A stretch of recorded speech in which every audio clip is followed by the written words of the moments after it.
જિલ્લાના થાન મોરી પંથકમાં ગેરકાયદેસર ચાલતા ખનીજની ખાણો બુરવા પાછળ સરકારે 86 લાખની ગ્રાન્ટ મંજૂર કરી। સુરેન્દ્રનગર જિલ્લાના થાન મોરી પંથકમાં ગેરકાયદેસર રીતે 800થી વધુ કાર્બોસેલની ખાણો ધમધમી રહી છે।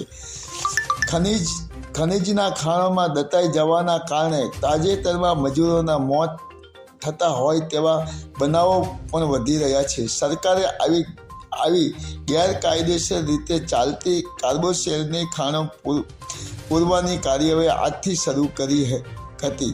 86 લાખ રૂપિયાનું ટેન્ડર આપીને કોન્ટ્રાક્ટર મારફતે ખાણો પૂરવાની કાર્યવાહી આજથી શરૂ કરવામાં આવી છે। ખનીજ માફિયાઓમાં દોડધામ વહેલી સવારથી જ મોરી થાન પંથકના ચુસ્ત પોલીસ બંદોબસ્ત સાથે ગેરકાયદેસર ખાણો પૂરવાની કાર્યવાહી હાથ ધરવામાં આવેલી છે। માયાજાર ન્યૂઝ ચેનલ, જયેશ ચૌહાણ, સુરેન્દ્રનગર।